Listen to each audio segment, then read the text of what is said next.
in my, there's been at least 3 conversations about this space from 3 different groups. Lodgers Tax talking about an event space on the property. Parks and Rec Committee talking about the trail and the Frank Young and connections with Frank Young.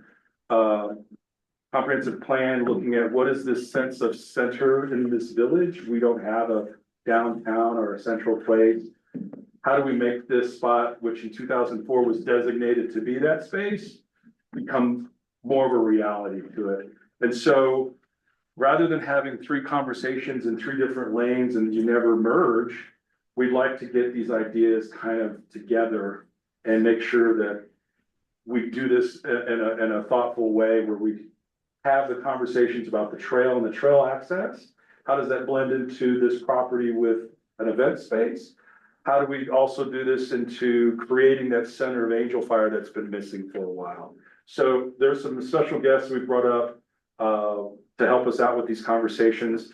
I'm going to introduce first Ken Romig with Consensus Planning. It's a landscape design and planning firm in Albuquerque. We have Steve and Jeffro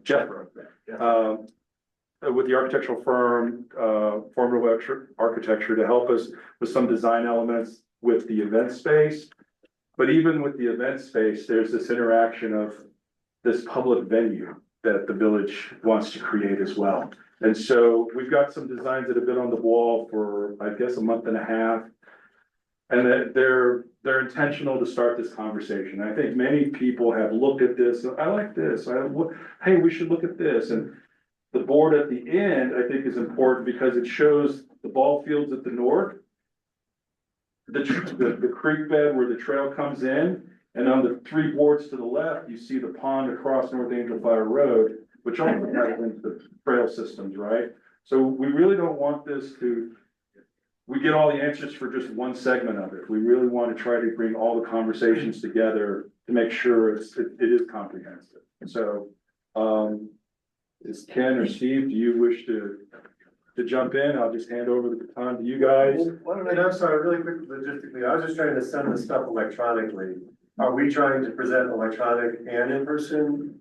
If we need to, the clerk can set it up that she could put it up on the screen. We do have some people online that can't see the table, obviously. So if you could just email it to her and then we'll let her know when to share the screen, she can do that. I apologize, I'm just trying to shrink the file size down to get. That's fine, that's fine. Great. Okay, well, thank you very much, Santos. Again, my name is Ken Romig, landscape architect with Consensus Planning. And it's a joy to be here. Thank you very much for involving us in this great project. Really appreciate it very much. As Santos said, yes, those options, those 3 options for Liberty Square were presented some time ago, and you've all had a chance, I hope, to dig in and look at the strengths and weaknesses of each. And we, from our meeting, where we presented those 3, and from a variety of other communications that we've had with Santos, we've sort of narrowed it down to a simple site plan that may be where we're going, the conceptual site plan. It is very much a draft and very much in flux. At the same time, we're trying to bring the architecture forward, and that's something that Formative will very definitely give clue you in. And especially when we're looking at the event center, that's where we're focused. Although this Liberty Square has a variety of different programs, including we have, not only do we have the event center, but we have a police station, fire station, which is under design currently right now, possible retail, and then a replacement of the village hall. So it's quite an ambitious plan. And we have still yet to determine what the total time frame is, how that might come all together. But the idea was Consensus Planning had the opportunity to work in 2004 with the village to develop an early version of Liberty Square. This is just a continuation of your work, and I'm really happy. As was mentioned, that vicinity map and the first one that was presented gives you a sense of context about what this property, how it connects to everything else. And we also wanted to create, although it's not the primary focus of our meeting today, a context map associated with all the different trails that lends this place its context and its connectivity to the rest of the wildlands and the wonderful mountains that we have for us. So, without further ado, I mean, the only thing we're aware of that might affect what we're doing right now is the future extension of Frank Young Trail with solar loop, excuse me, to the Allen Field Sports Complex and high school. That's one of those things that's out there and possibly under design, I understand, by Parks and Recreation Committee and those sorts of things. Anyway, so let's just jump right into the conceptual site plan. I really just want to get to getting feedback from you as soon as we can. So we have a graded site out back here, and you can just sort of walk outside and see that they've prepared the soil for a future synthetic turf outdoor performance space. And it's right now, the plan is to make it 120 by 240. There could be an expansion or not. And we'll have to just roll with the punches on how that goes. Maybe the bids will come in really great and we'll have an opportunity to build more. Otherwise, we're planning on 120 by 240. And at the south end of this outdoor performance space, there would be the event center. And it also operates as a conference center for y'all that we'll go further into. The idea is to connect this very strongly to the trail system and bring people in via the trails whenever possible, because it's difficult parking this much performance space in the land we have available. It looks good with 1,000 people attending the outdoor venue, and it becomes harder and harder as we go to 2,000 or 3,000 people attending an outdoor venue. Right now, our parking counts are looking really good. We're actually overparked. If we were to count all these ancillary parking spaces as useful for the primary outdoor concert venue. But we've preserved this Liberty Square, this courtyard, this village center as an important element, although it's not set in stone. A lot of these spaces are leftover remnants and other ideas, and we could intrude upon them for other spaces or for other buildings that may be important. I understand there may be a clinic that is being considered in the same space. And accommodating that is something we're quite capable to do in this plan, but it does begin to call into question, you know, how big this space is, what its purpose is for the community, as apart from this visitor space. And I draw the distinction that this is much more a visitor space, and someone coming in from out of town. However, it does have a community function, whereas it has a more intense community function associated with Easter egg hunts or some other community event. Nonetheless, it's pretty simple. We have removed, in this plan, we've removed the primary road that sort of created the square around Liberty Square and put the village hall, created a strong axial relationship to the courtyard in front of Village Hall, where conversations continue outside of the council, and outside of the people of the village council speaking to issues. These things are constantly discussed, not only as they spill out into the parking lot, but they can spill out into a public space where y'all can have more conversations about the topics that you're discussing in your village. Parking is, of course, located in the back as far as possible. Lot number 1 still is owned by the resort. And I understand there are some negotiations to continue to utilize that as parking to facilitate the event center. We've located some nature play area, small playground space for when you have a family event and the kids get tired of watching the band. There's a small play space, restrooms, picnic areas as well. This could be the food food truck area, or it could simply be utilized. Any one of these areas could be utilized as a food truck space, or they could drive directly onto this plaza space and serve from there. That still has yet to be worked out. And I'm hoping you all can give us some focus. Back here, we just provided a service area for the stage. So they can offload any of their any of their equipment, that sort of thing to serve the stage. Real strong connections, as I said, to the trail. Maybe a raised pedestrian walk that just protects pedestrians from the vehicular traffic. I'm all about trying to keep vehicles and pedestrians as safe as possible and keep them from being hurt at all costs. Other aspects, that pretty much covers it. It's very close to probably option number one. If we just look at option number one, we're to the left of that first image. Okay. That's it. Over here, the retail area obviously is counting on this village hall being demolished and replaced by this village hall. Here. Go. We're gonna demolish this place, we just prepared it. We put 3 more Band-Aids on this building.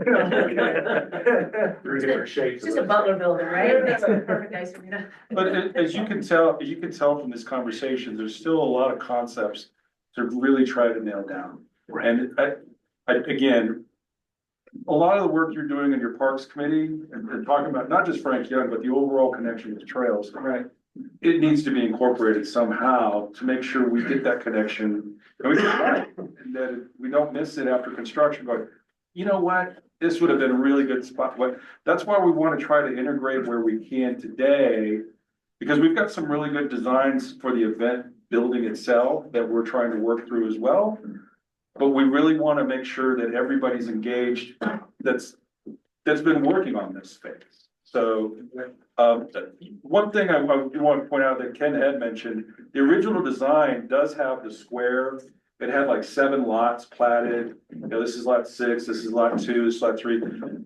We've come back to say, just imagine it's just blank vacant lot again. If we need lot 2 to be one big lot, we can just think about that. Don't feel encumbered that whatever's on lot 7 has to fit on 7 and whatever's on 8 needs to just. So that square, if you wanted to elongate it one way or the other, that's fine, because we can realign right of way, because nothing's been built yet. I mean, there are utilities there that you can just maintain an easement over, make sure you never build over it, you can drive over the easement. So we don't want to restrict some of the constraints that people will say, well, this is how it was in 2005, but well, it's 2025 now. What should fit better in this space? So Attila and Matt, I know your group has really, I mean, you got funding for the Frank Young Trail and you've had a lot of conversations on it. We'd really like to see some of those voices into this design and how we can make sure that we just don't stop at one point and forget the connections going south. It is, I think, I want to point out the little pond on the other side of South Angel Flower Road. Giving a venue where people can walk to get to this space, whether they park over on North Angel Flower Road or they park at Lowe's, that there's still a walkable function for them to get safely to this property. So I haven't heard what those conversations are in details better than you have. So that's what I'd like to, what I think So would be maybe important. my first question then is, all the gray space on these maps vehicular oriented?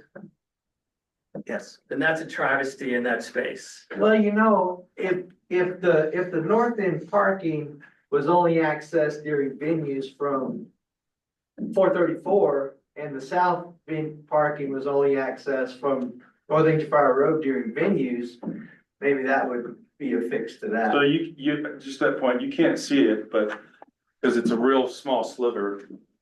So this property actually does go behind Shirt Shack and touches 434. So your point about an access to the back, yes. But Ken did mention, we're over parked on this plan, 100 and what, how many? Only about 100. 180. At what level? So let's think, you know, what I think is that you've got this whole Cienega Creek green space, you've got wetlands. You've seen Ski Hill Creek in size, deliberately because of all that hardscape on there, and it can never That's gotta go heal. somewhere. We're gonna do the same thing, this is all that hardscape, there's no swales on your drawing.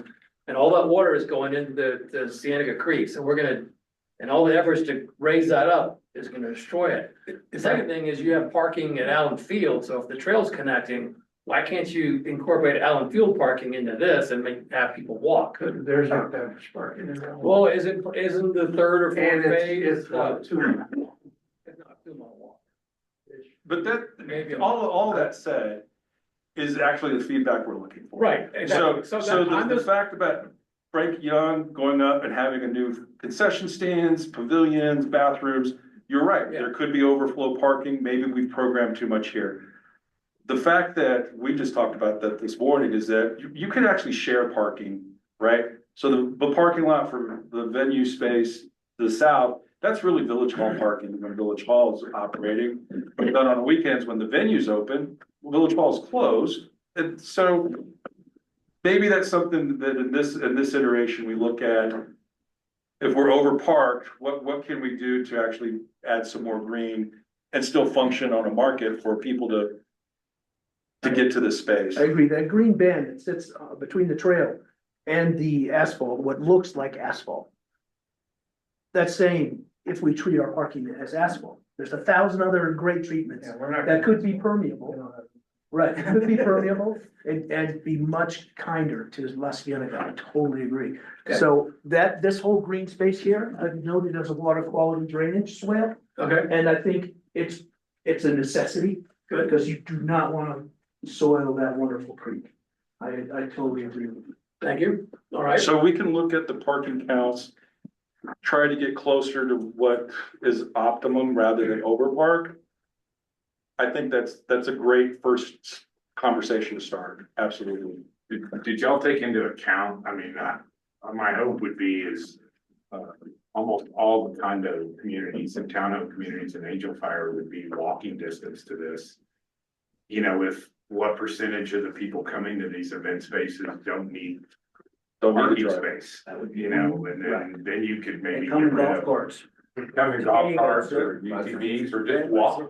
Well, then, using the ski area overflow parking as well, that's pretty close by. Yeah. I think having that, each one of those ideas is something this group needs to hear. And that you do have the golf cart brigade that goes to Lowe's and everywhere else. But again, there's a lot more effort on the Parks and Trails Committee of trying to make more walkable connections, that you're absolutely right. You've got this density on North Angel Fire Road. Why would you drive 30 seconds to park when you could just walk? Well, and like any town that you go into, any ski town that I ever go into that has a nice walking village, you're wishing there were no vehicles in there, 'cause you can't breathe. And you got shop after shop and all these wonderful things, you're like, please get the vehicles out, just let it be a walking village. I agree. So just one thing to make sure you understand, this land that we're talking about was donated by the resort. And, they have deed restrictions. This cannot be used for commercial property. It can only be used for Community. village use, the municipal use. So the retail space Can't be in here. is, okay. Recreational facilities or. It only sits on, that the village owns and maintains can be done in here. What the event center, could you elaborate on what the event center is or how does it? Pointing fingers. I would like to. How does it compare to the community center we have? A totally different venue space, but this is from, there are two gentlemen, just as you guys have shared from the Parks Trails Committee about walkability being a high priority. The Lodgers Tax Committee has been looking at this event space because we've outgrown Frontier Park. We're trying to program more events in Angel Fire because more people are coming and they're staying longer. If you look at our Lodgers Tax receipts, it's evident that people are coming here 12 months out of the year. So I'd rather have the Greg and Owen with Lodgers Tax share their vision with you guys as to what it is that they're trying to accomplish as well. This started with the temporary event center. That was the initial conversation. I'm formerly resort marketing person, been here at the village now for a year.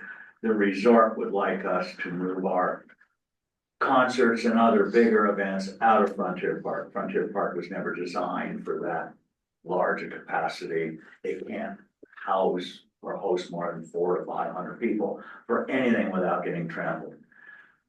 We need to put on events to grow lodgers tax to drive overnight visitors, because lodgers tax is the economic driver of this community. And events are a major way of bringing people to our community. We've seen what we can do on balloons over Angel Fire. We've seen how that grew last year.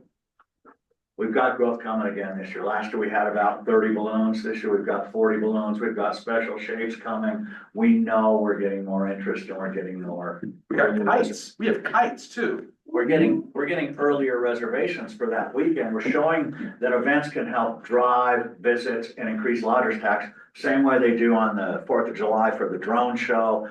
The Fabulous Thunderbirds concert's gonna bring in 3,000 to 4,000 people. We need a place to host these events where we're safe, where we have a nice stage, we have a tent for them to get out of the weather, a gathering place, a nice turf area, food trucks, restrooms, Wi-Fi connections.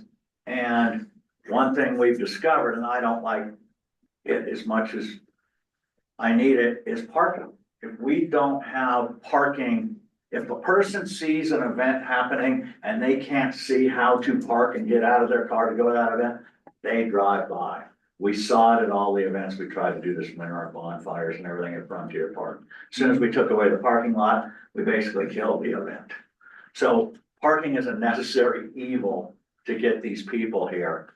And that goal with the event center now to build that permanent structure that I got to see some drawings on a little while ago that are very exciting that you'll see in a few minutes.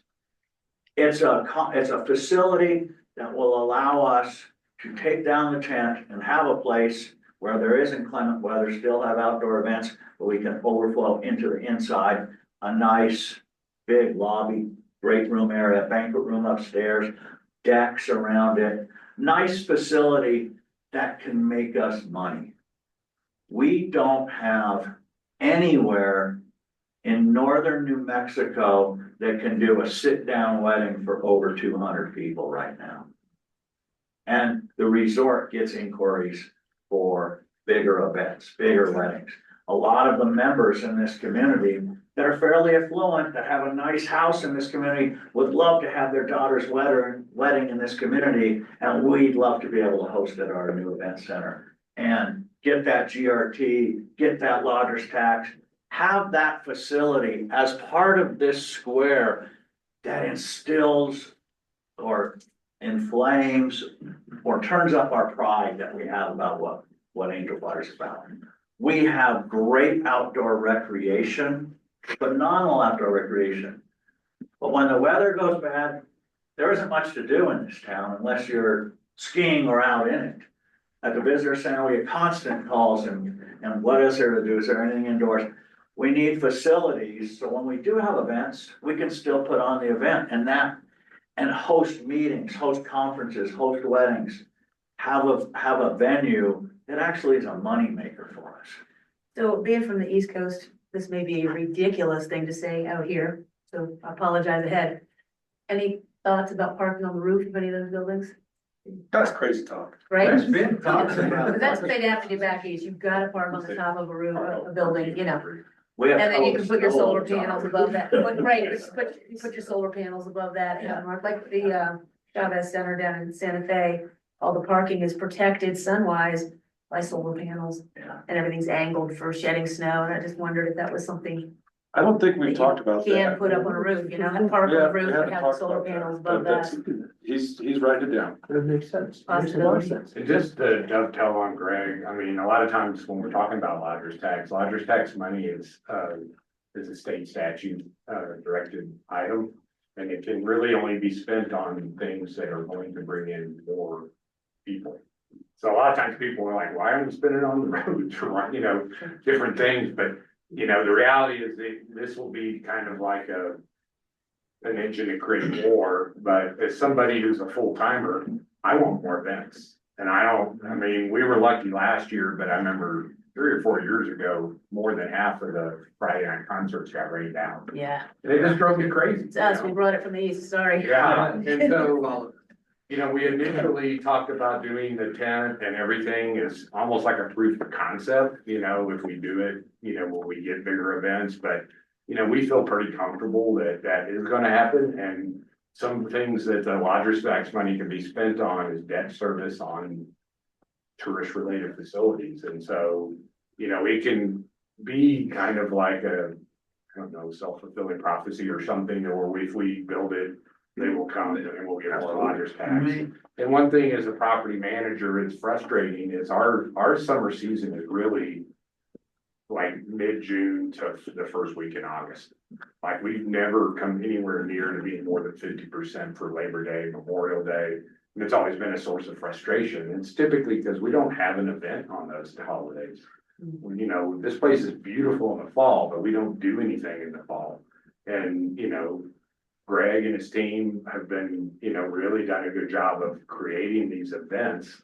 And I feel like if we can get some momentum with this space, it can start to build from there. One question I had is, I mean, I know that maybe this in the middle is obviously would be the initial gonna happen type thing. Maybe the event center, I think the fire department's going down. Like the rest of it, I mean, could it be moved if like later on? Absolutely, yes. Like, So that's a great point. So the only things that we know of, fire station, we have to get out of fire station. It's just not a safe building and it doesn't work. So we've got funding for a new station that trucks can come in, get back out. They can, and there's maneuverability for them to back in or come forward. And there's enough bays for it to work. There's enough room for, instead of what you have over here is a second floor bunks. It's on the first, it's all one level. And so we've got, what, $5.4 million from the state for a building. $5.2 million for a new fire station, right? This event space it's not on 434, it's closer to the trail. There's, I think, pedestrian safety wise elements to do that. The center space, the square, that was on all the concepts. It can get bigger, it can get smaller. Everything else is really where it's really in concept right now. So if it makes sense to put, maybe elongate this and take this parking out and make this more structures, that's fine. That's phase 3 or that's phase 4, whatever. We just know that this kind of middle band is pressing now, and we'd like to get that started. Everything else, well, let me back up. This middle band, and we need connections to the trail. What do those look like? What other pedestrian amenities can we program off this trail to interact with this? Because I forget who said it. If you could walk to this space from your condo, then you will. Well, how do we make sure that that's a safe path? And it gets people in and out. So, does that help? It does, and you know, on the trail side, I mean, if you cross over right where that little sandy area is, there's a green belt that's going right up the hill that there's no trail on. There are plans eventually to get trail connection to the community center, if there's a right of way and the slopes. The other thing is, there is actually now a social path I've noticed that connects to Alta. So people are coming from the Lowe's or wherever and walking across the plank bridge that's missing planks that the resort should have fixed last year. To get to Alta, so they're crossing, and so I think we need to have access designed from Alta, and is it Mammoth, the other road is parallel? Mammoth, Alta, and Valley, yeah. Those people can all walk down here, they can cross Santa Creek right into this space versus going out to 434 and back in. Yeah. And people won't do that, they're in a straight line, you know, it's point A to point, that's what we do. That's how we're dialed in, so we gotta have a access across that. That's resort property.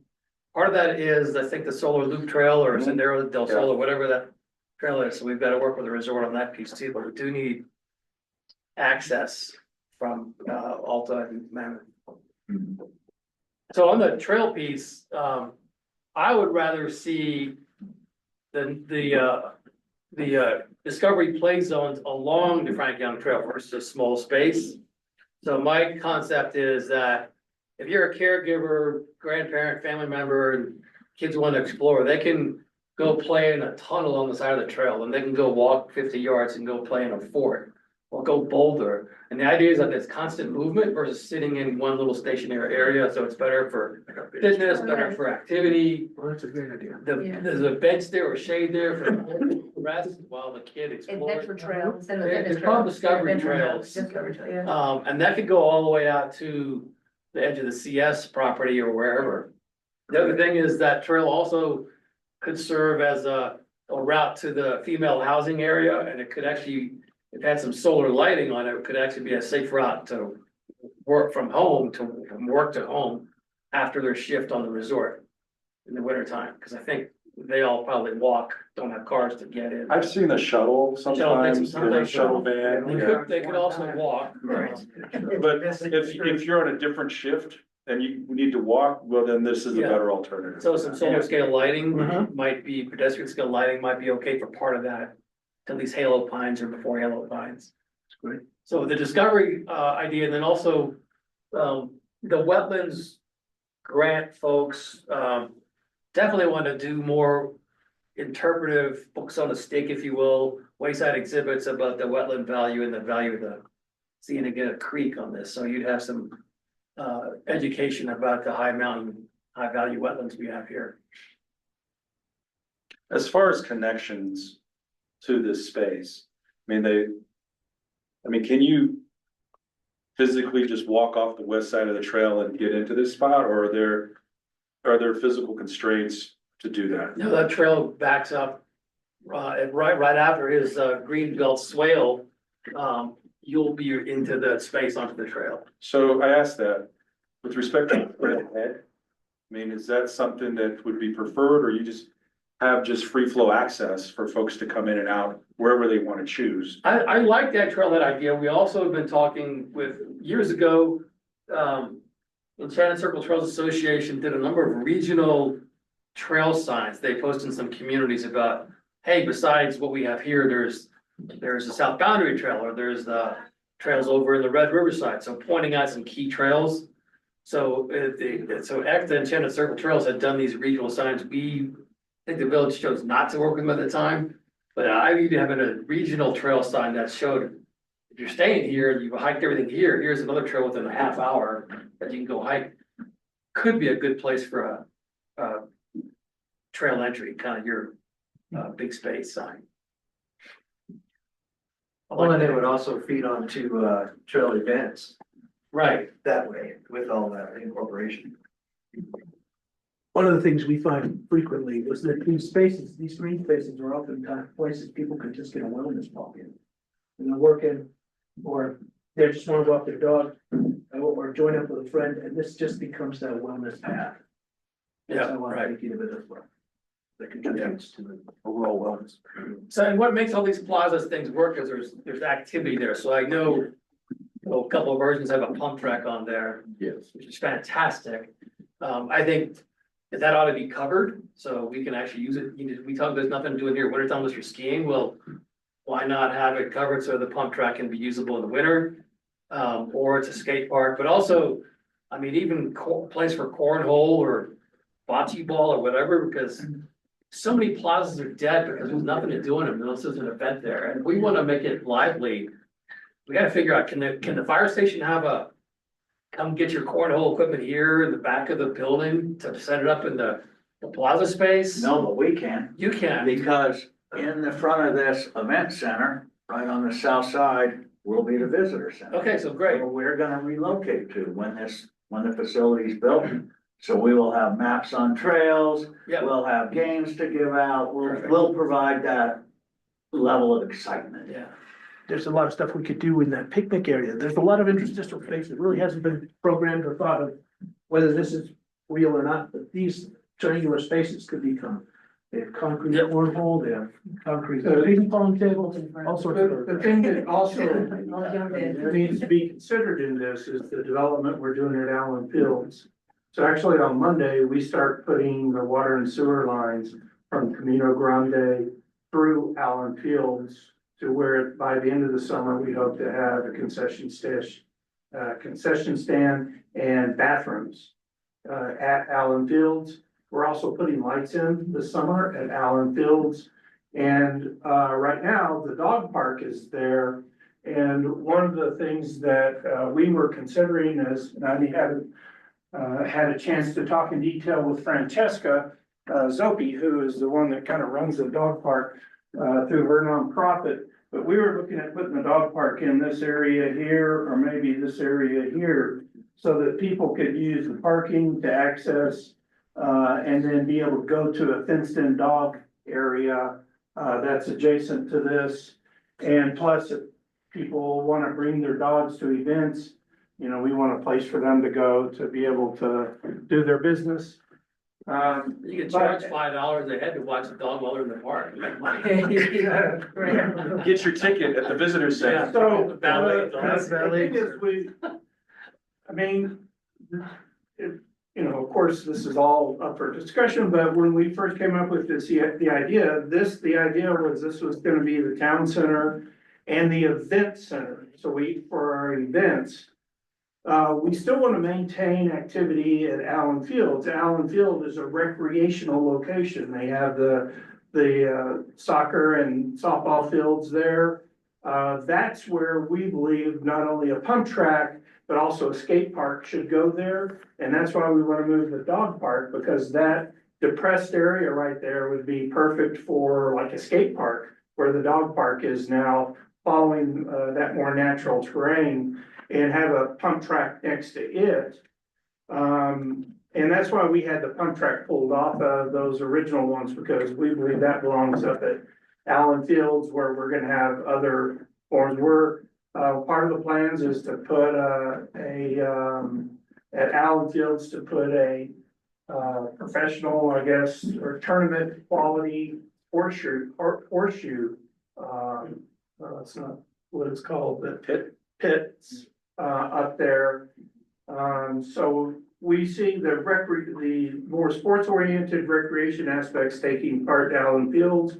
And then this is gonna be more your, you know, where your village hall and all that's gonna be, your municipal operations, and including the event center, where we would be having concerts and other things that could take place there. If there's ever a thought of putting in an ice arena, which we keep hearing words about it. Been a professional figure skater for 40 years. Dice, Okay? it's called dice. No, that stuff's not helpful for you. For starters. Plastic is not Listeners, good. guys. However, they make sustainable ice rinks now. I don't know if anyone's aware of that. And the sustainable rink, because maintaining ice is all about heat transfer. And that heat transfer process goes into running your lights, heating your actual rink facility, et cetera. And so there's a lot of green rink technology that's out there. I have all kinds of info to pass on to anybody who's interested in receiving that. Is that And, something that could be incorporated in like Liberty Square in the winter? Would that be? Whichever, wherever Like, you is think it it feasible to makes sense. convert that in If the you do winter a time? full-time facility, you will have hockey teams just banging on your door wanting events and everything, because the hockey programs are the largest, the fastest growing programs in the US that are just building rinks next to rinks like we never thought we'd ever see. And, Yeah, we went out to Colorado Springs and looked at just some temporary, you know, just to see Yeah. those glass rinks. Because you can just put those outside and you can lease them. yeah, that plastic You know, stuff as a- though is toxic. You, Yeah. you tell people, don't stop ever. Yeah. When I skated with Ice Capades, we Yeah. used those for our ramps to get down to the ice, right? Yeah. The slide for life, they called it. And we were hard warned Is it back bad? then. They're like, do not skid, you fall on your ass and slide down before you even think about Holy stopping on that, because we are not breathing that stuff. Wow. Yeah, it's tough. You don't want your children on it. Yeah. So Okay. just Yeah. in this conversation, Otherwise, all Olympians would be training on it now. Yeah. in this conversation about ice rinks or skating Yeah. rinks, how much space are we talking about? An NHL size rink is 200 by 85, 200 feet by That's, 85 how feet. much is that event space? 200, 240? 240 by 120. An Olympic size rink is 200 by 100. The difference is the 15 feet width. What would people play hockey on? NHL is fine. They don't need Olympic for it. NHL is fine. That's 200 by 1. 200 by 85. But I'm sorry, did you say that there was a product that's an outdoor product, that's kind of sustainable on its own? Or No, needs these, to be enclosed? this would be enclosed, because if you leave it outdoors, You can't. Any hold bit of ice in the weather. Sun. but every bit of weather, every bit of grit, everything is It'll ruining your get ice, and you really, it needs to be a clean surface. that you're not- Repurpose the old community centers to. Oh, yeah. Yeah, house, house, I drink was mush. Yeah, you're getting lost in sand.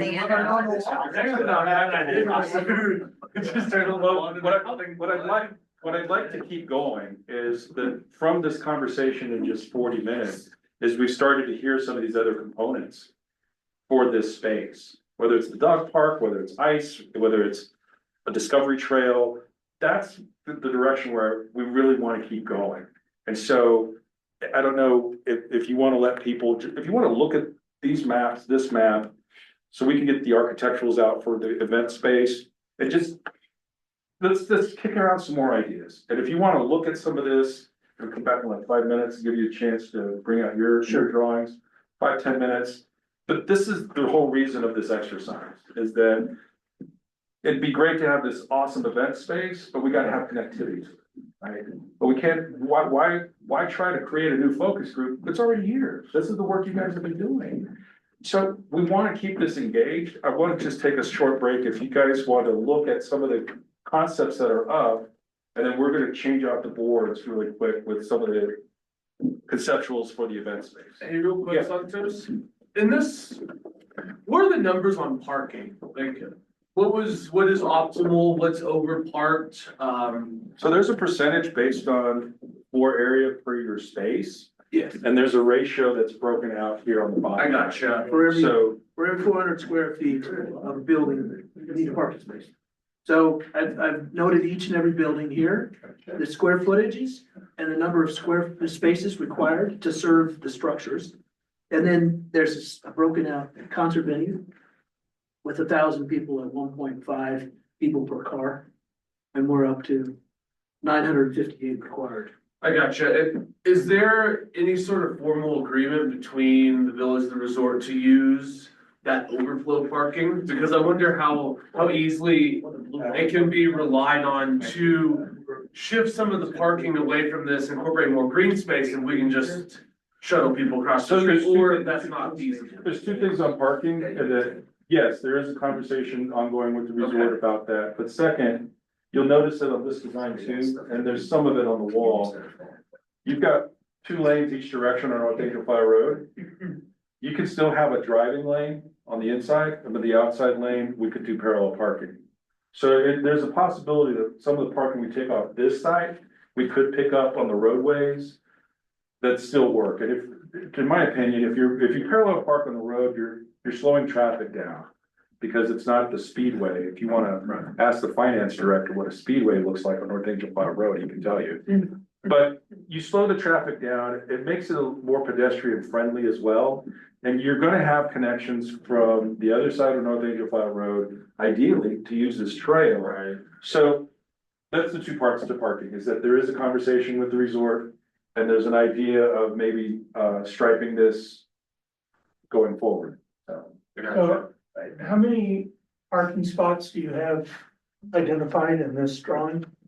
We have I know how many we need, but. 1,162. Yeah. 1,162 identified, including the parking along the roadways, as mentioned just recently. And does it include lot 1 also? Yes, sir. It does include the. Yes, that's. How many are in 310. lot 1? We're saying that can be about a 310. 310. Lot 1. Right here. And if you make an argument that, you know, a third of the people aren't going to drive, Right. I mean, can you make that argument with the state? No, not an Angel Fire. I can make an argument that 80% of the people will be driving an F-250 or something larger. One person to be in the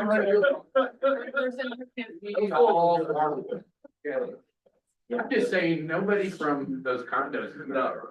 Like, maybe We're not gonna let them. option might be you prioritize the parking associated with the event center.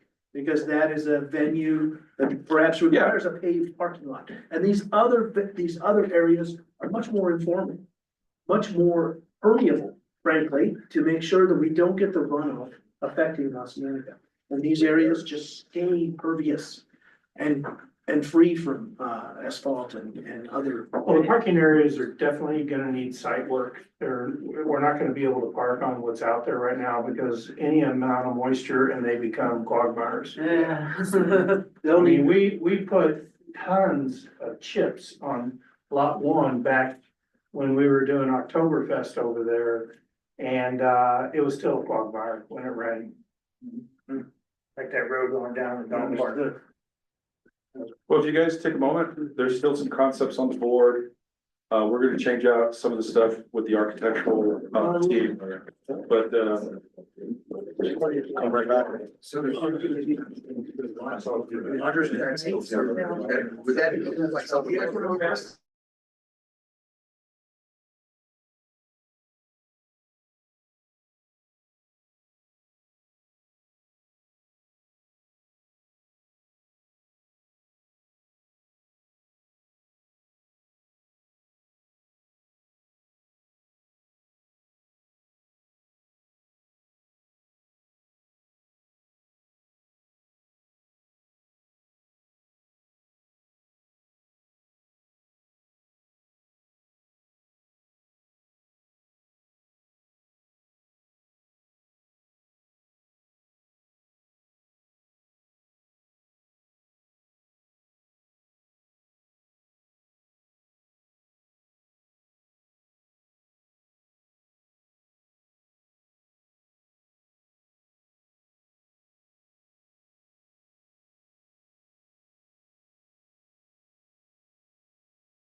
part of the initial conversation about where this event space should go, we mentioned briefly, is in a spot close to the trail that's also away from traffic for pedestrians and some safety issues.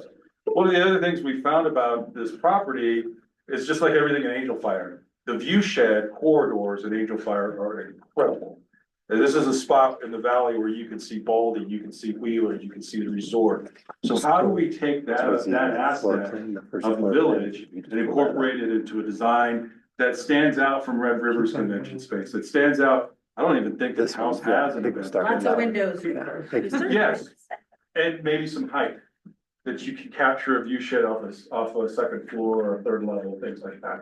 So I'm going to turn it over to the architects here with some of their initial concepts, because prior to today, we've just been talking about a box on a site plan. Where could it go? There are some fundamentals that we want to have, that it's a north-south orientation. So the glare from the sun is not blinding the band or the audience. So that there's a relationship between this building and the stage and the lawn, the great lawn. And so up until today, we've just seen a rectangle and a box, right? Now we've got some concepts on fleshing out some of the design, so Steve, I'll turn it. Yeah. So a quick introduction, Steve Teeters with Formative Architecture out of Albuquerque, New Mexico, and Jethro Swabley with Formative Architecture. Glad to be here today. Just to reiterate what has been introduced to you all, primarily what we wanted to do is focus on what should be included within the event center and maybe how those items should be organized vertically and in plan. So I'd really like a lot of feedback today. What we've done is we've listened up to this point and took our best guess at 2 schemes, hoping that could be an idea generator for this group today. So let me quickly walk through 2 floor plan schemes, both of which are 2 stories. We did hear that there was a strong desire for an upper story to capture those views, especially an outdoor space, a deck space. So both concepts currently include that, not to say that couldn't change in the future. So first scheme, called Scheme A for reference. We have the ground floor down here at the base. And just to be clear, north is pointing up, same as with the site plan. And so we have entry down here at the southeast corner, coming into a vestibule. This kind of yellow area would be your ticketing and reception and kind of your visitor center aspect that was talked about earlier. So we can format this in a way to accommodate all of Greg's needs.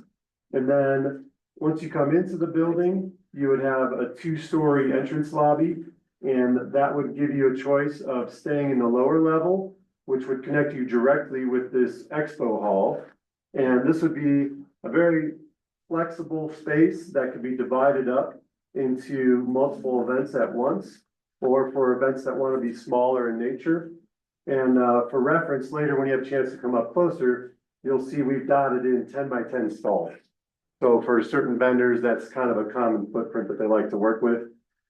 This expo hall would lead directly on grade out to that kind of nice great lawn and your public amenities.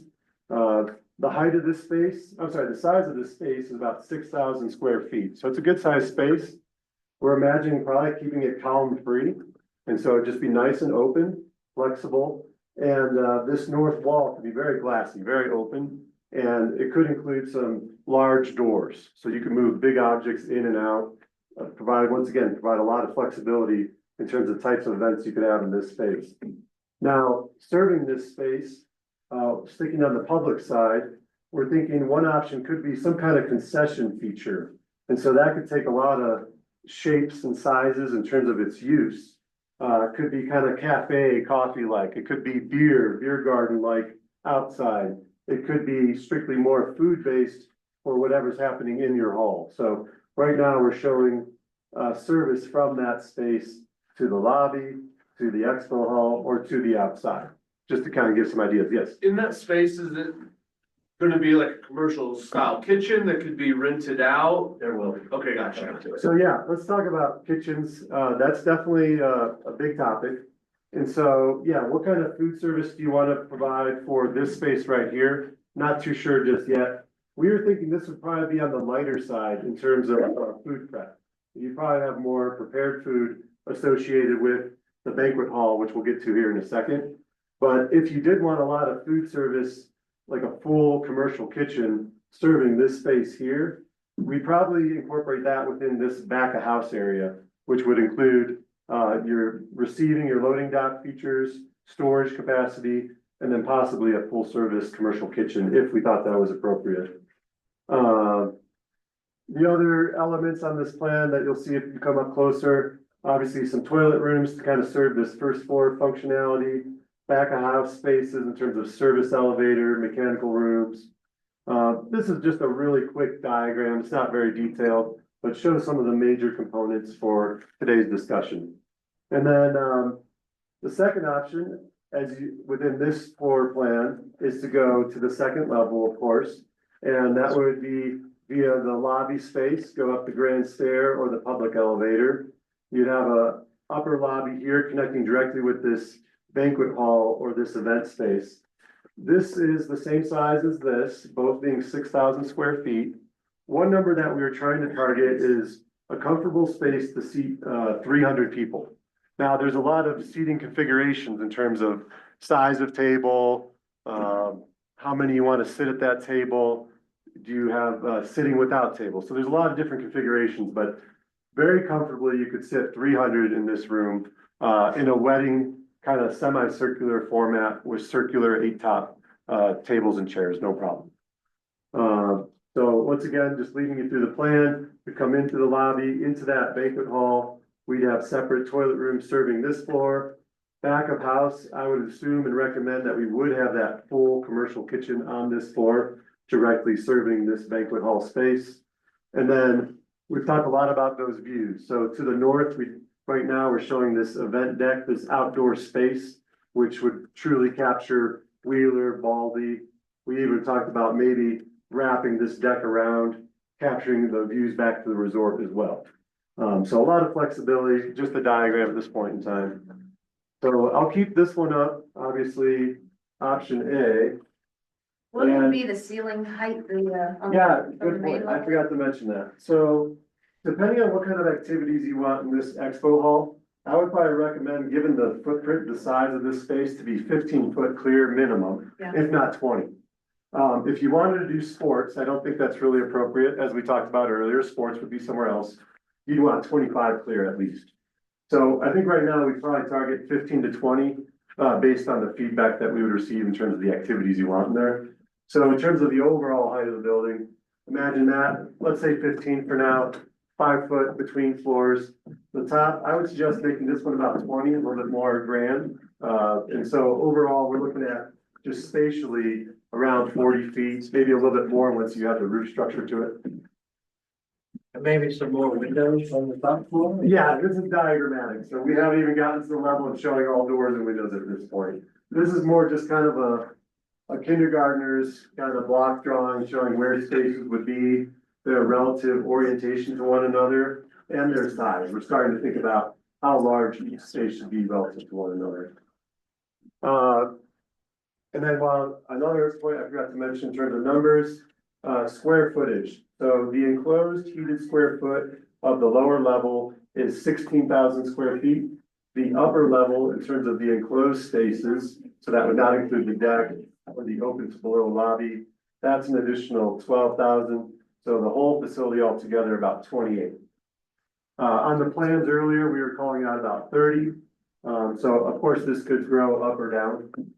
For the second option, we wanted to show an option that's a little bit more pared down. And so the main difference would be, instead of having 2 spaces that you could utilize for flexible event planning, there would be one primary interior space. So the banquet hall would be in the same location as the expo hall, but would be on level 1. And so that would basically provide dual duty. Whatever the expo hall had accommodated and the banquet hall had accommodated, that would all be accommodated in this room here. Otherwise, the floor plan is very similar. Up above, the big change is that we've drastically cut back square foot from the standpoint that we've eliminated this banquet hall and in its place, we've added a larger deck. So this could be a large outdoor deck that would be served by, once again, toilets for level 2, a bar concession area, and possibly a full kitchen too, depending on what kind of events you wanted to host up here. So it'd be a covered deck. So that's a good topic that we wanted to bring up today. So yeah, does the deck have a cover? Does it have any kind of walls, temporary or not?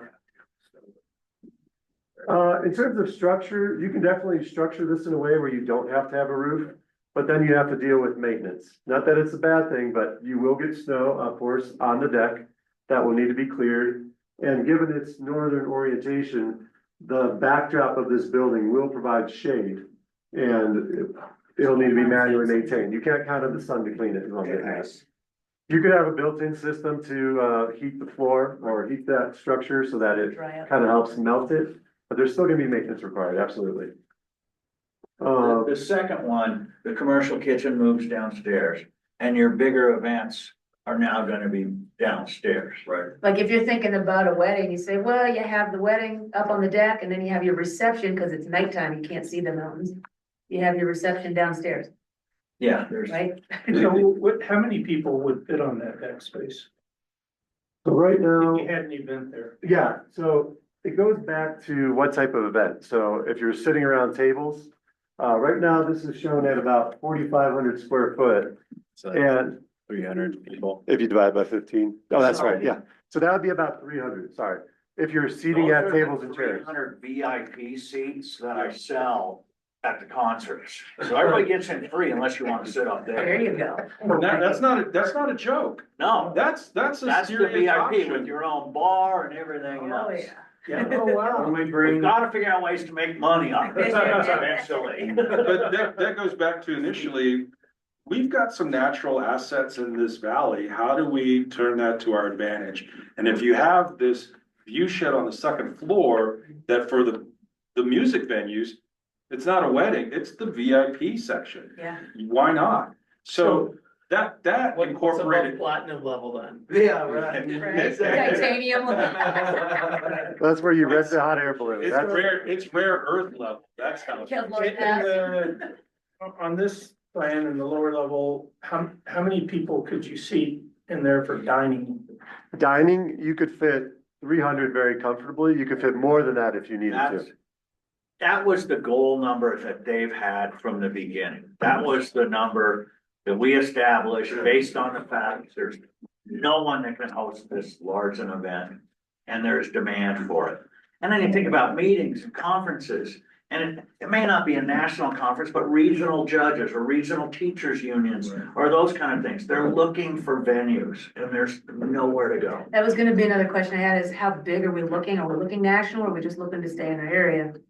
We're looking regional right now, but as we grow this venue and we establish a reputation for Angel Fire, we're gonna get demand from other places. We're gonna have Especially groups if we in Colorado. get that out. wanna come down. Air access, I mean. Yep. What would it seat, like if it's more of a concert set up, wait tables? So that can go as high as threefold. So if we're saying, you're talking about right here? Yeah. So if this was 300, that could be 900 or 1,000. Put them in 900,000. Yeah, because in reality, Yeah, they moved it indoors, you could Yeah, we cram can throw 1,000 concerts people in there safely. Yeah. yeah, I mean, I'll More do or it. less, call it 900. So it changes depending on the layout, once again, you know, how much do you have for your stage area? Do you have any concessions or whatnot in the back? But full out, you're looking at a max of 1,200 code wise. And I think on that one, I mean, I think Shower. the west side, if you could have some kind of wall that you could put up because it's a beat down from the west most of the time. Yeah. Yeah, And then if you had that, it could really cut the wind aspect down on there. Slatted screen of some sort or whatever. yeah, currently what we're showing is kind of the mechanical zone on the west, because like you're saying, we do want to shut that side of the building down. On the upper level. Oh, yeah, we could show something here as well, I think it absolutely. needs to be covered because of the snow potential and the fact that even in the summer, you know, we have monsoon, so every. Storms that kick up. It's gonna rain, Hail. hail, so I think the upper deck, the idea should be for it to be covered, Yeah, in my opinion. absolutely. And do you think that should be fully covered, partially covered? Like, would you want to provide options? Why not fully covered, put photovoltaic panels on top of it? I think it should be fully covered. Or three Up quarters. high enough so that, you know, you still have a natural visual from when you're standing there. Yeah. But it needs to be covered, otherwise we're gonna be dodging weather all the time. And I think you've answered this, but it'd be covered and weather tight, right? Like, it's not a perforated covering that allows Yeah. sunlight through or something like that. Okay. I would say, I think it needs to sort of rock up. If you're looking north out of the building, say, and you're inside, that roof needs to sort of Yeah. angle up, not come down, obviously. Yeah, otherwise if you're You need sitting to in the have that back, view, yeah. Yeah, you put the. for sure. or it could just be like this, Peak of it and this coming is north, if I'm looking north, cause then the snow's gonna go off to the side. Snow shed is a big deal for us. Extend the eaves so the walkway is protected down below. And that's, I don't know if anybody's brought this up, but tying all this together, cause like Red River's got a great vibe, you know, it all looks like an old west town. Is all of the structures in here gonna be one rustic or rustic modern or? Do we have a So- theme? So there are, as Brett mentioned earlier, there are some deed restrictions on the property. However, in talking with the design guys, those deed restrictions on design are kind of onerous. The property right now is zoned O2, and the village by itself and its development standards has shown me something that matches our Rocky Mountain environment. So if we can just maintain that theme and look at some of the other elements that we require buildings to look with stone or wood or things like that. Tie it all. Heavy timber. That's enough for our design challenge to make something work and be Yeah, compatible all throughout. But I think it's important for the design guys to hear, what else do you want? And how do we get these concepts into a design outside of a floor plan or outside of a box that we start getting elevations? It'd be nice if the exterior finishes were similar to what fire station's gonna use and other buildings around us would be Right. using, I would think. Yeah, you can all. And you're gonna have like just a sheet metal building, right? Brett, we're gonna have to discuss the budget. But it's gonna be red. Fire. It's gonna be, fire. It's gonna be reflective, totally reflective material. there you go, there we go. So we're not allowed to put it on our Lights roof, we're everywhere. gonna put it on. Exactly. But that, again, that's the whole reason to have this conversation is, it's not just enough to say, this is a good spot for event space. This is a good spot for the big lawn. It's, how do these all look together? How do we create that space? Because since 1988 and all the comprehensive plans, everybody's had the same, where's the center of town? Where is that? And we haven't been able to answer that since it was incorporated. This gives us a great opportunity to have an anchor building that's active all year round, that really brings that vibrancy together to a spot. Yeah, and I think it can anchor the community and it can anchor the design. So this one being built first, when the other ones are designed and built, it can react to this one. That's how I would respond to that. Because they're not all gonna be built at the same time. so you go with the Well, style, of what the fire country club station's is that the desire, of- Yeah, What do hopefully, we yeah. want? right? What do we want? I mean, do you wanna match the country club or do you Love not to wanna look at match that the country building, that's club? gorgeous. Um, It's one of the first Except it things we leaks like saw, a sieve, but- first things we saw came in here, we're like, whoa, the heavy timbers, the stone, the whatnot, has that mountain lodge feel, as opposed to a random building on the side of a road somewhere and you don't know where you are. You walk into that country club, you know you're at a resort, I think, you know? from a design standpoint, the group that's been asked to deal with this task, come up with some phenomenal concepts based on what our code allows, and let's just flesh that out. We don't have to fix that today, because we're still gonna do some iterations. We still gotta see what the vertical component, I think it's important for, what was shared today is, we do have a vertical component. I didn't hear anybody say, hey, I'd rather just one story, right? I think there's some consensus that vertical component, whether it's 2 levels or whatever, is really important to maintain. So let's do some more work on it. That's fine. Because I think, Owen, your question was, when does all this other stuff come online? Those are future phases. We can bring all that in phase 2, 3, or 4. Sorry to cut you off. And to be No, you're frank, good. when you're talking about exterior, we really need to be consulting to some degree with the resort. They have a whole plan that they're finally starting on implementation of a new base for the ski mountain. And, I'm sorry. Thank God. We've been waiting on that thing for 15 years, they've been talking about it. But they've actually, you know, it's gonna start with the new lifts, but they're already making plans on moving, you know, like winter sports, they bought that 4 years ago, whenever they did. Because that's part of the move, because when they start to remodel the base of the mountain, which means tearing down most of what's there, they still gotta operate, but they're gonna build back and they're gonna have a look, and it might make sense for us to make sure that, you know, we're not in lockstep with them. We may do some things different, but it needs to at least feel like it's one town, in my opinion. There's a representative from the resort here? Mark Manley was here. I don't know if he zoomed in. Mark, are you here? He was supposed to zoom into it, but. And looking at these designs, if we're forecasting 5-10 year plan, how many folks are we trying to be able to host at the same time, wedding venues versus that? It might be having more floor space, just an idea, but having more floor space available if we're looking to grow and keep growing. I don't fathom Angel Fire ever growing out beyond a 300-person wedding or a 500-person conference. It's not in the cards for a community. this Where would small. they stay? But I can see concerts and various events, weekend events, but we have 5,000 people that primarily the outside spill over to the inside if we have bad weather. Because once that event tent is out, that lawn flows right up to the front of this building. And hopefully a lot of this is, like you said, openable doors or glass roll-up doors or those kind of things. So you have a nice patio out here, then the lawn, and it all just flows together. So we're building bigger than we need for the next 3 years. It's hard for me to vision 5 years down the road, but I don't, unless there's another pandemic and we're doubling in size again, I don't see it happening. That's fair.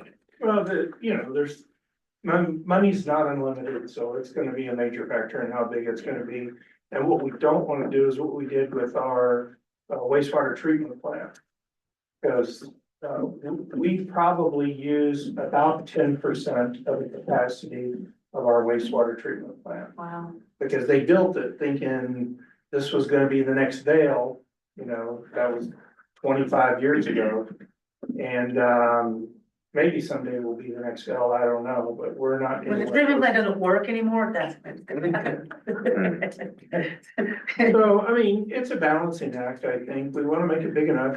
300 was our number we've been talking Yeah. about for a long time, so I'm real excited to hear that, the capacity and, on that deck. But, you know, I mean, again, it's a community project, but we can't go, you know, I know I'm always I'm not always a naysayer, but we just gotta be reasonable about the scope of this because of financial reasons. Right. I was just talking enclosed versus not enclosed. Well, and I would say if we're talking about, well, we're gonna put a roof on it and all those things, well, then you're already going down the line of this one on the right. And just making the walls bigger at the top. In Like terms of cost, opening up, no, like if you're gonna go ahead and put a roof over the one on the left at the top. Might as well do the right. Might as well do the right. You're talking heated versus unheated. It's still smaller, so this one's 28,000 square feet. How big is this? this is 21. So the bottom stays the same at 16, the top is shrunk to 5. That's. Because we're not counting the deck, The just to deck's be not clear. in the 5,000. Right, Yeah. so And to your point about the roof, really quick, I would assume that we would extend It's a roof big over this deck, whatever the shape of that deck is, right? Right, and just have to be rated up enough so that wall, it can free flow out. Yeah. And when it- Absolutely. One thing that came up, I'm sorry, go ahead. We keep hearing about now recreation trust committee about the need for winter activity. So have you thought about space to host like an arcade room for winter guests here in this event center, or even a place to have weekend movie night or something that? Yeah, we could Maybe use possible. the downstairs Space could be used for anything. can easily be used for movie nights. Oh, we'll do all kinds of stuff We'll do all down there. sorts of Oh, things. yeah. Now that we have a venue to Everybody. do indoor events, we'll start looking at doing. Do you indoor put up events. like We just haven't temporary made- partitions and things inside, cause it's a nice big open space? Oh, it'll have right? walls that we can Yeah, do. yeah. You wanna be able to break it up for meeting rooms Right. and other things. You can watch Warren Miller movie one, this one. And hot dog, ski school one, ski school. I don't know if this belongs in this conversation or in this building, but, have you guys ever seen that play area in the Santa Fe Mall? Yes. That's got the big, like, The rock climbing. Story, Yes, like adult jungle gym thing. I mean, Yes. I hooked up when I saw that thing. I was like, I'm gonna go play on that thing. And Right. it was sweet. I think that part of your question goes back to where we started before we got to this, is that we were looking for other things to program around here. Like the cornhole, you can just check it out here at the visitor center. So if that's another element we should consider on the east wall or whatever, that's exactly what we want to hear. That's exactly, I don't want to cut that short, but we started talking about it before we broke, and now we're coming back. That's the only thing I wanted to circle back on is, what else should we try to program around this venue? and they should be, as much as you want athletic activity, maybe at that other spot, there's people who want to do something more than sit and watch a movie. They might wanna do an activity, physical activity, Like ice skating. portable stuff. Right?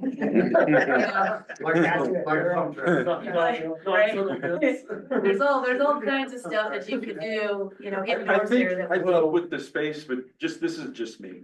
So the space between this building Pickleball courts. and the creek, that's still a lot of space to program for, right? So if you had something to scale, whether it's a pump track or a small play area, a small transition discovery zone, you have room on that space between the building and the trail.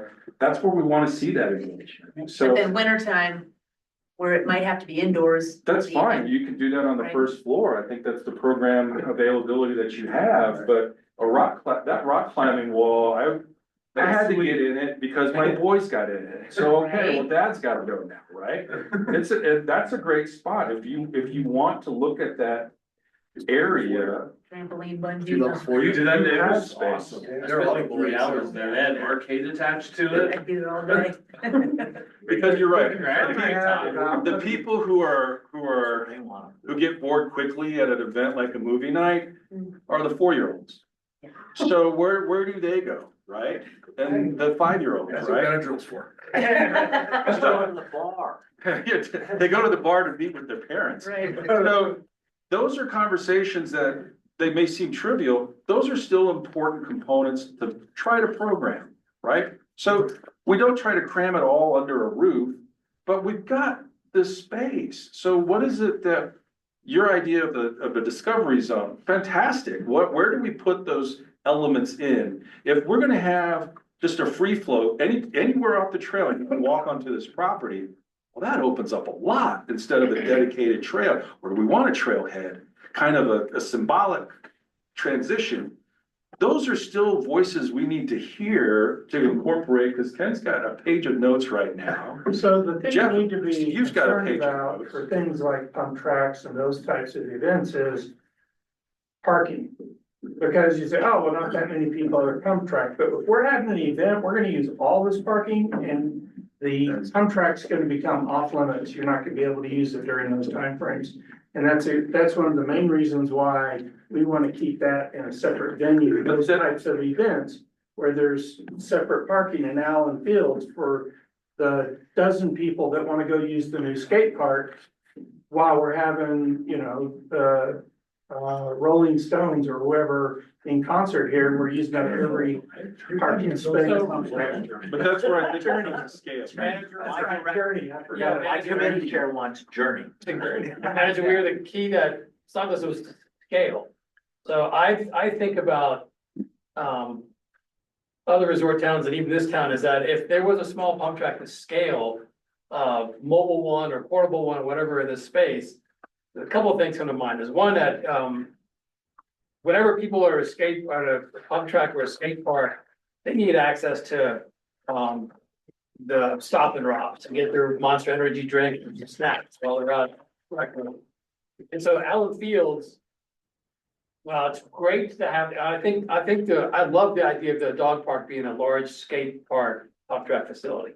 But I think you're planning on this new housing community across the street. 30 units. 30 units, and you want families in there. So if those families knew they could go across the street with a nice hawk signal, crossing the street, they can get to a recreational facility right here. It might have limited the need for a small play park that's unique in the housing area. So having some of these facilities, activities right across the street here, you've got the fire department, EMS on site. And the less There's a parents have less- to drive their The children less around. parents, there's children right here that have bicycles that do not leave this apartment complex. Yes, they, Because their parents are not gonna take them to a trailer. Yeah, right, so they. And if it's right across the street, right. a pump track in this location will get used more than. Again, just to explain, Here in town. I don't want to discourage any of that conversation because all of this is great. The only thing I want to put in perspective is scale. And what does that mean? Is that, yes, you can still have the big venue where people need to Yeah. drive to park. You can still have that. Oh, totally. But having something smaller to scale that fits, I don't know what that looks like. I don't know what that is. But that's really the reason why we've asked for this conversation. So you had done some work on it. Yeah, so one precedent that was brought up was Vinyasa. So they recently had a development. So we put that to scale in this map. They have 4 elements that they built there. They have pump, they have skate, trampoline, and, sorry, I'm always forgetting those. The bowl. The bowl, thank you. Yeah, Jethro plotted these all to scale. So you can see those 4 elements on this plan. Not saying they belong here, but just so you can see Size. what that footprint really is. If you've been to that facility. And that's an amazing facility, that one. I mean, that's an oversized pump track with a bowl, with a small skate park, and the cover trampoline. I mean, If you, my 5-year-old and 3-year-old, we were there for 8 hours. And there was nowhere to get any food. Oh, my God. We had to have our own food. and stuff. It's gonna be at the cost of parking. well, but that's the thing, to scale, if you had, this is the full build out at Vinyasa. And that gives you relatively idea of how much space that is. But if you took, as Steve said, there's 4 components to it. Mhm. So if you took, this is with all 4 components, right? Yeah, that shows all 4. If we just looked at maybe one of those components that fits in a better spot, in addition to other things, that's, But it's still gonna be at a cost of parking, unless you're gonna put it somewhere that's not. And Red River's on tracks the fragment size. And the issue is, I mean, at one point, when we were looking at that, we were 92 parking spots short on that middle one over there. Well, and having it over at Allen Fields, the high school's there. Yeah, high The high school's school's right there. By Allen And then- Fields is another reason to. And then I think there's the future, a sports complex at Allen Fields, which would, I'm not disagreeing with that at all, but I think but these little pump tracks are let's get these kids, they're not gonna be on those strider bikes without pedals, they're gonna be rolling, And it's the. coasting around those things. And it's Mhm. where we get people hooked into this village and start riding. The parents are gonna take the kids out to the big skate park, pump track, the bigger facility, because that's kind of scary with a kid on a strider bike without pedals, wants to play on a little pump track and you build up. So what we're missing in this town, we have good cross country, we've got good mountain, but we have nowhere where anyone can start learning how to ride and understand flow and movement and turns. And why not put life into this place besides major events by little pump tracks and little cornhole and trail yeah, stuff. so I hear 2 things. This is all still great conversation. Is we've got Main event, is we've got this venues kind of getting fleshed out a little more detailed, right? And then we know we could do some outdoor programming around it. But with the rest of the property, how do we still keep people engaged? I don't wanna bog down today's conversation of trying to find that answer right now. But I do think that should be ongoing. Does anybody have any other thoughts, ideas, concerns, challenges about these two concepts? So that we can keep, from an architectural team, moving to start coming up with elevations and more things. Because as Owen mentioned earlier, this is from lodger's tax. This building is gonna be subsidized by lodger's tax.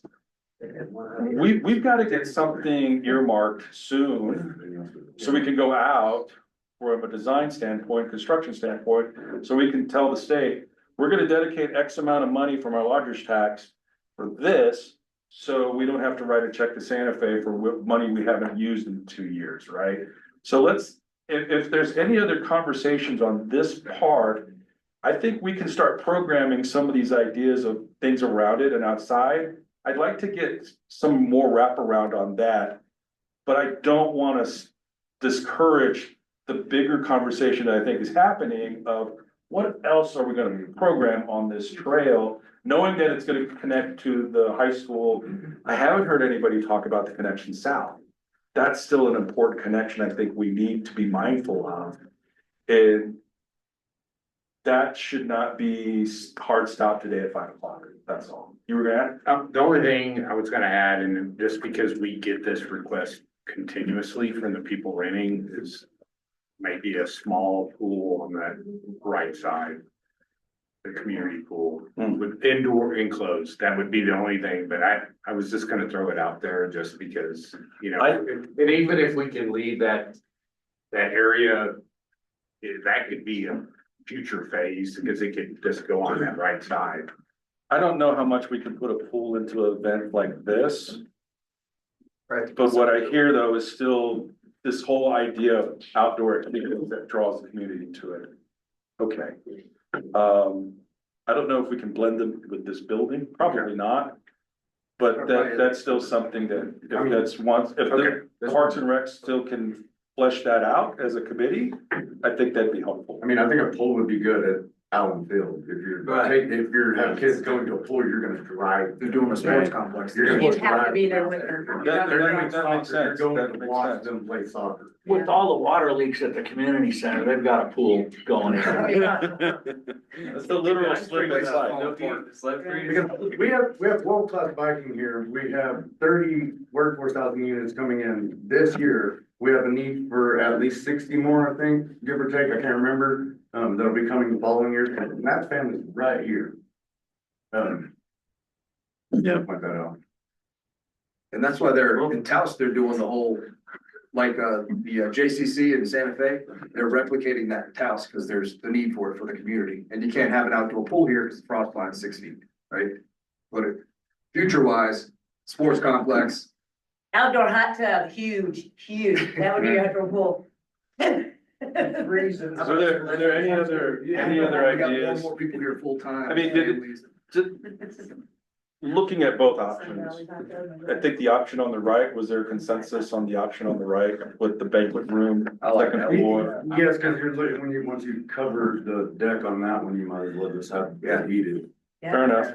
And then you might look at covering the deck or extending. it Yeah, out. the next step will be to incorporate your comments and then start to look at the 3D. And then you can start to respond to what does it actually look like inside and out. And if we don't need a commercial kitchen on both floors, the bottom floor level, you could annex that for a game room or something like that if you needed. This space right here. It's nice to have some back of house for It'll storage. still be storage, it would be offices, we gotta get in here still, so A lot of tables and chairs and supplies that you want to store for the there's different probably events. not much chance we're doing a game room or an Well, arcade. we could add it. Not in that. I would recommend. Yeah, it. it's I'm not babysitting. Is, That's on the that- community center. That's why you bring Right. shades. Shade There down. you is go. that big wall, have we thought about Like, is it gonna be solid windows, or are we not to that level yet? Like here Or and is it gonna here? be- Yeah. I would think it's very glassy, yeah. Or is it just have the capabilities of opening up? The lower floor needs to open up onto a patio, Gotcha. then to the lawn. That's, I was talking about Like the garage garage as doors? well, but I didn't. Yeah, both of them I see being very much connected in and out. Yeah, they're very transparent. Cool. Pretty What's exciting. it is, and That's very. I guess another thing to consider, cause money's not unlimited, what is, like, if we were to do something like option right versus option left, what's the cost difference? You know, cause it might come down to, yeah, option right is fantastic, but if it costs $6 million more. Sure. You know, So, option left is great. One thing to be mindful of is since this is all generated by lodger's tax, how do we get more people here? How do we get more heads and beds, right? So it's not a finite, hey, we get GRT in this range, or property tax is X. Lodger's tax has some flexibility into it of how busy can this guy be to get people here to the village to sustain this. Have to keep food service open. And how much money can the facility generate on itself with meetings and conferences Yeah, right. and other people wanting to rent it out? Do they So that- actively advertise to conferences and, you know, businesses that are doing that sort of thing? I don't even know, just, Oh, it's easy to go get them. do If they, you have a venue, yeah. right, and like you say, food service has to be happening. I guess there's vendors on the lawn or somewhere up there. For when you're having bands. I just think that's the challenge Greg mentioned earlier, is that we know people wanna have larger wedding receptions here. We don't have the room, which I'm sure is the same conversations for folks who want to have different regional conferences. Where do they go, right? Now we address that. It's like, it's weird that the hotel is ever empty. That's strange to me. I'm like, this is such an awesome spot for anybody who wants to hold any kind of conference or whatever. And then you go up to Red River and their conference facility is booked every weekend with a wedding. And y'all are Yeah, gonna consider isn't that weird? putting air conditioning in this too, right? Some sort of air conditioning. It would be required by code essentially to be heated. But they don't, everything's still open, right? They don't. Everything close that's up. enclosed, yeah. The question was asked budget. So budget is tied to when you build. And it's tied to a little bit of uncertainty right now, but you still have to make a guess, you still have to plan, right? And so right now, what we're seeing on a very low end, believe it or not, is about $650 a square foot. That's low, active, right now coming out of the ground. That's honestly low. We're also seeing right now, coming out of the ground or already built at $1,000 a square foot. So I would recommend for this, and don't shoot the messenger, but $800 to $1,000 a square foot, assuming a build timeline starting in the next 2 years. So that's 22 to $28 million for the building. That doesn't necessarily include all of the site improvements, just to make sure. It would include some site improvements to support this building, but not all the site improvements. I think so, Bono. So one thing I do want to correct is that lodger's tax is just as malleable as GRT. As a matter of fact, when our I'd rather tell you a little- lodger's tax goes up by 1%, our GRT goes up by that same percent. They're tied very close, and because, you know, lodger's tax is somebody staying in a room paying 5%. And GRT is them going to a restaurant and spending money or buying lift tickets, where a huge percent of our GRT comes from tickets to On the Mountain, or, you know, whatever, spending money here, and we get basically 5%. So they're very similar in nature. The revenue gain is not just lodger's tax. The lodger's tax isn't infinite. We just happened to have a period during COVID where lodger's tax wasn't spent. And so, right now we make about just under $1 million a year in lodger's tax. We have 2 million in cash reserves. That's holdover from COVID. So we have a $2 million, deposit to put on this building. And we may get additional grant money to help us with this building, but what we don't want to do is build a building that where our, annual mortgage payments are $500,000 a year. And now instead of spending $1 million a year on getting people here, we only have 500,000 to spend, and all of a sudden this becomes a boondoggle. So we need to be, it's not, I mean, lodger's taxes needs to be managed just as well as any other, source of revenue that we have at the village. And this year, lodger's tax is basically flat over last year. We actually, so far, it looks like we did better than the resort did as far as year over year comparisons. But, not significantly better. We did somewhat better, it looks like right now, than the resort did in our year over year comparisons. But, it's almost flat from the prior year. And one of the worst snow years in history. I mean, the only year I remember, my family's been here since 78. 81, the winter of 81 was the worst year that I ever recall the snow. And this one compared to it in my memory, and I would say in the numbers too, compared to 81. And we were able to sustain our lodger's tax and GRT revenue. And it was because Greg spent $1 million on marketing. And if we take out of that $1 million, we're gonna take some out. Hopefully we'll grow that million to $1.5 million, but that's not gonna happen overnight. And that extra will pay for the mortgage on this. But what we don't wanna do is, throw the baby out. I don't know, a good analogy, but we don't wanna buy this building and then fill our advertising budget so that we can't keep bringing people in that's gonna pay for this building, because this building will need to be paid for out of lodger's tax. And then has anybody done forecast on what this building would generate in revenues with weddings and the conferences and that kind of stuff? No, but I think it's helpful that we've actually got some preliminary floor plans, so we could look at, okay, so we do have a space for a wedding on the second level, but we could still have program space on the first level to do whatever, right?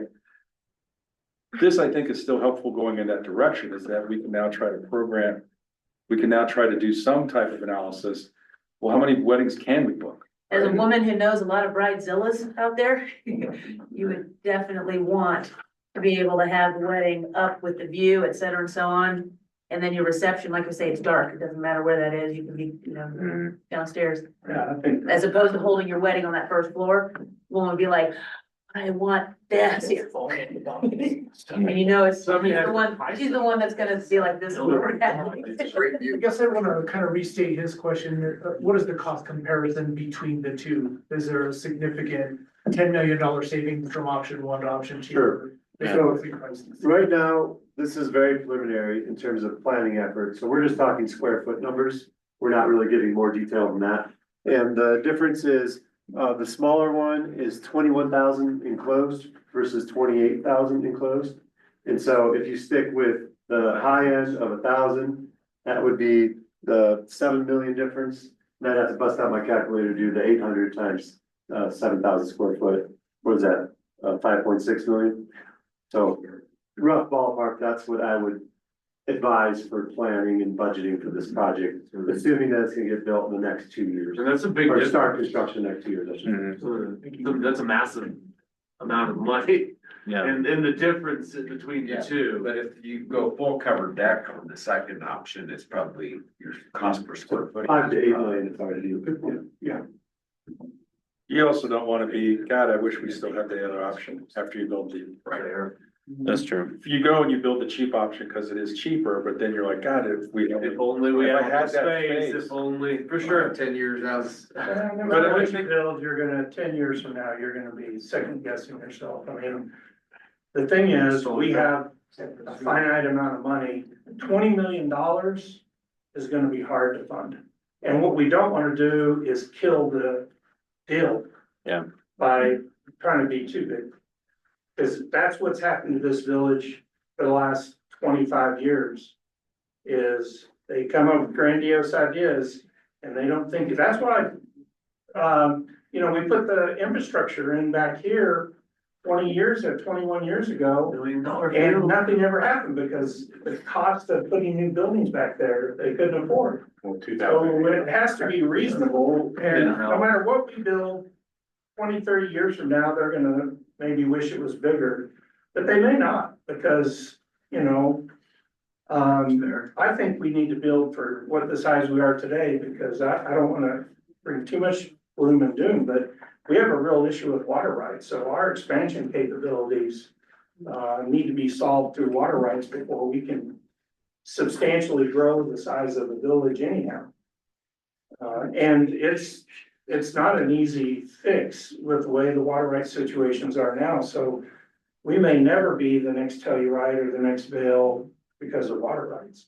We don't want to be anyways, right? This place is so. There's nothing we can do that would make it the next Telluride, Vale or Aspen. We've got the Well, lots. I really am glad everybody's come out to share these ideas and thoughts. I would like for those ideas to keep flowing with respect to the connections, but we also need to cut loose on, is this a good design? Do we have the bones for good design to start coming out and flesh something more substantial? Because you gotta start programming. Or you're gonna point to Brandon and say, get to work, right? Fill it. Exactly. Yeah. But I like it. and again, coming back to why we were here today, for the purpose of today, is that I know watching your group online, you guys have been really aggressive on connectivity, funding for the Frank Young Trail, getting expansion efforts at the ball fields. But when it starts coming in this part, and we know we've got a building we want to build, we're gonna have a new fire station as well. We want those connections to still flow and work. So I don't want to minimize any of the other work you're doing on your committee, but I do see we need to have some interaction with this going on so that it does work right. And if the idea is you could just step off the trail at any point and get into this space, okay, well then let's try to program that a little bit more. So. Will there be opportunity at members weekend to share better drawings with the broader community? Are you planning on? I think we're trying to get this out before the end of May, right? I mean. Yes, we have. If you get that town hall together, we'll do it. So. But I mean, you're looking for more fleshed out design for building soon. It would be great, and I totally, I would assume by members weekend, we know which one we're going with. And we have some visuals of what kind of treatments or textures or how the glass walls are working or some other renderings of how this will look. That's what we need to present at members weekend. If you present it larger and then it needs to go smaller, is that the better way to go than to present it small and go, uh-oh, we need to go bigger according to you guys? I think by the members weekend is June 21st. If we don't have that decided by then, I'm in a world of hurt. Just on that point though, what I don't really want to have happen is you go to membership weekend and we just talk about this one spot. I'd really like to keep engaged in the conversation of how the Entire connection plan. comes in. Cause I honestly believe if members saw that there's a bigger vision and a bigger plan, if we're ready to share that, we should share that. We're not gonna talk about this one spot at members weekend. We're gonna have a table for each of our committees and maybe a table for some of our staff that are gonna be available to talk, interact with the community after the resort does their presentation. And to try and educate, because our biggest challenge with communication is that 85% of our property owners don't live in Angel Fire. So even like the covered, if you went with the covered upper, can't that be designed where you could actually close that later if you needed to? I mean, Yeah, you definitely could. One of the challenges of enclosing it later is how permanent that enclosure is. So if it becomes permanent, then you need to heat, cool, and ventilate it. And most likely put fire suppression in it as well. So some of those systems always can be added, but it becomes a little bit more challenging. so if it's only a deck and not anything heated upstairs, you don't have to put fire suppression on the lower. we have not done the analysis, but I would assume these buildings will be sprinkled no matter what. The difference would be, once you start putting a covering on it, so if it's an open deck, no fire suppression when it becomes covered. Depending on a couple variables, you might need to add fire suppression for that covering. Public We assembly. don't need fire suppression, we got the station right next. Is it But something Jim- that could be built with that type of infrastructure ready to connect to if it was gonna be enclosed? I don't know how you stub out fire sprinklers in a roof that you don't have, right? Well, there's still a cost per square foot, per linear foot for that piping and those sprinkler heads to come in. Well, and Dry, the, it had to be a dry system. when to turn a deck into a floor, Yeah, Right, that's when, yeah. and the more improvements we put in that just covered area, the closer those costs get to each other, where we might as well enclose it Just do the now. whole, yeah. Yeah. wrap it all in, makes sense. I mean, it's a great question. If we started here, what that conversion would look like. I just think there are some elements in that conversion. Well, how do you put your HVAC? Where's your shaft for HVAC? Yeah. That wasn't there before. And then we haven't even talked about the fire guy wanting a We just put sprinkler. in a bunch of splits and it'll be fine. Yeah. Jeez. This wall is all mini splits. But I'm really grateful for your time and your thoughts and your opinions today, because this is really the feedback both teams needed to hear, right? Is that we know you guys are still, you guys meet tomorrow? Is that right? If there's a way that we can still keep that conversation on your committee level on that connection and what that looks like to scale, so we can get it incorporated for our designs. 2 hours. But at the same time, I think at a good spot. Steve, do you have any other items that need to be clarified that No. you're at a good spot to keep moving forward? We are, yeah. Okay, We're at a good spot. We're gonna move forward with this scheme and we'll start to flush out the 3D. Yeah, because hearing what we're Yeah. all talking about, do you have a recommendation?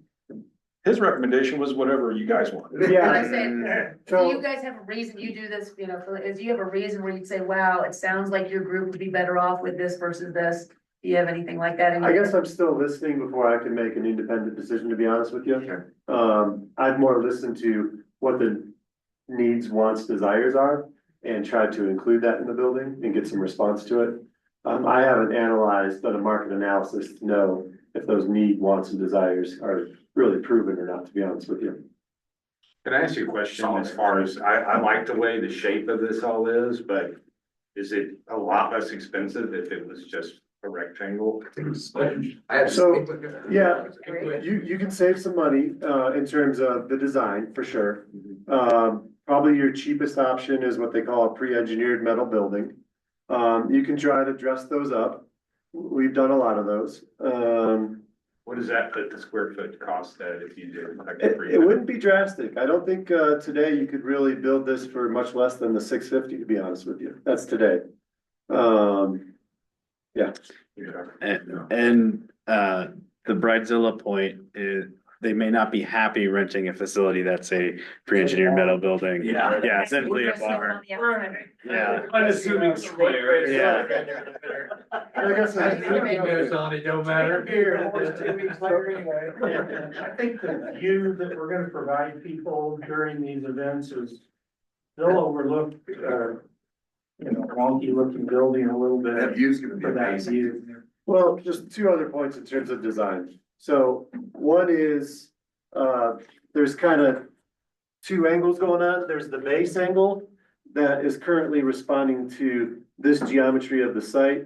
And then there's the event angle, the event space angle, and that's responding to the north alignment as far as your stage and all that. So that's kind of what's driving it. It's not just arbitrary. But then back to what Jethro was saying, I think it just comes down to a prioritization. Are you trying to prioritize getting a lot of square foot at a lower cost?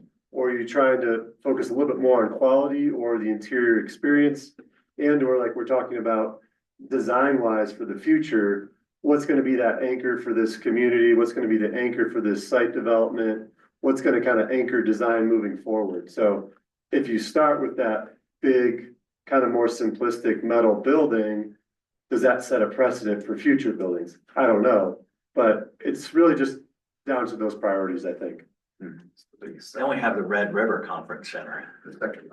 Yeah, the sheet metal It building. rains every weekend, so. I mean, there's One one story and That's gonna be set there for, so on the field. at the All end those is where- venues If you want, have to be if you exactly wanna what pay they for It the would still- exterior they're aesthetics, oriented. you're gonna pay for that in square The footage. second story is gonna overlook all of that. So it's a trade-off because the amount of finances are finite. So I didn't mean to task your group with more tasks, but I think this is an important task, right? Because ultimately you want to have ways for people to connect the west and east side trails. And how do they do that safely and are highly active and engaged? How do we turn this space that's really dead into something vibrant and providing that catalyst and that connection? I think from a lodgers tax perspective, you've got something to share as a committee. Look at what we can program. How do we market, advertise, and make sure it's sustainable? The comprehensive plan committee is still looking at this. What is the sense of place? What is the center? I think today's conversation still came up with still a lot of good thoughts. And the idea that we could still program other buildings. We don't need them next year like we need this, but we can still have space for what that looks like. We can go back and look at parking and see what flexibility we have to keep more open rather than paved. But I'd really like to see more of that connections to that space to make sure that this venue is successful. So. This bugged me all along from, the name change from Plaza to Soul to Liberty Square. But you mentioned this linkage thing. It's almost like there's a Cienega promenade that's going from the wetlands pond to Allen Field. So it's almost like the whole thing is one linear promenade. You have a center focus part. And you've got the two ends. It is all connected. So there ought to be some sketches that shows, the whole long. Well, I think if you show us some of the concepts you want on Frank Young, that we can actually flesh this out more. And then if you've got some thoughts about, isn't it a lake on the south side of North Angel Flower Road? It's not a pond, right? It's long. It's a lake. I mean, if there's some concepts that we can put in Ken and try to show that integration. It is a kind I think that would be. It's a lake in New Mexico, it's a puddle in Texas. Right? Well, But I agree with the you. Army Corps of Engineer, I was asking him, could we make it in a lake? And he was saying what the process would be. There is a step, So, yeah. I mean, we have an 30-year Army Corps of Engineer guy or the village. Well, we've heard that the resort wants to actually eventually dredge that and clean it back up because all the sediment loading in it. It's mostly coming from their, the resort, but also our roads. So there are plans to improve that whole wetland Reduce experience. the smell. Yeah. Well, I think you're absolutely right, that this, again, that's part of the reason why we asked everybody to be here today, is that these conversations have been going in silos. They've all been going in the right direction, but we've never crossed paths yet. So your committee has been talking about the greater connections on all of our trails, pedestrian friendly. And that's kind of why we put the marker up on the end, is that there's Allen Fields, there's the creek. If we need to flesh that out, I think we should. I think it'd be helpful if we've got a design team that does trail designs too. How do we keep engaged on that? So I don't want, hey, it's 5 o'clock on Wednesday, we'll just touch base on it whenever.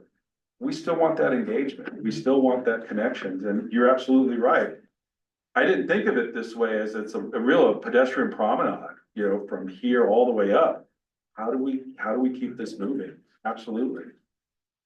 But at the same time, lodgers tax I haven't heard anybody say we need to flip that building and put it up somewhere else. I haven't heard anybody say that. Everybody's pretty content. This is the spot where it needs to be, closer to the trail, away from traffic, good pedestrian connections. I've heard folks gel around a design. Great. That's one of the big tasks to complete today. I think we've hit it. Let's keep working on the others. And so we'll try to come back again when we've got some other things fleshed out. But I do like the idea of the committee work you're doing of showing that greater connection. Let's have that conversation and let's engage with Ken's group to make sure we can get it in. So, did anybody want to share anything else before we left, or you think you've got everything covered? Thank you all for your time today. I was just gonna ask real quick, why wouldn't we have that building more centered with the great line? I think we're still moving that stuff around. Okay. We wanted to get some feedback today from you. So if we shift it over to the east a little, Has that been bugging you the whole time, Ellen? I forgot. The stage isn't in the center either of the temporary turf. It's bothering me, so. Might as well share. If we're gonna sell those up level seats for the Friday night concert. Gotta be. I don't want to have to like. Right? Slightly to the left. Oh, a season ticket. Oh, platinum only one. season ticket, there you go. With parking. I've never met so many OCD people in my life as I have since I moved to. I call it OCG, it's obsessive compulsive gifted, we use it to our advantage. That's right. It's a gift, it is not a So, short you know, personal disorder. Leaves you crippling in a room because you have leash like him off. Well, thank you, everybody, again for your time. We really appreciate you coming out and, Oh, keep thank this you. conversation going. Good. Glad you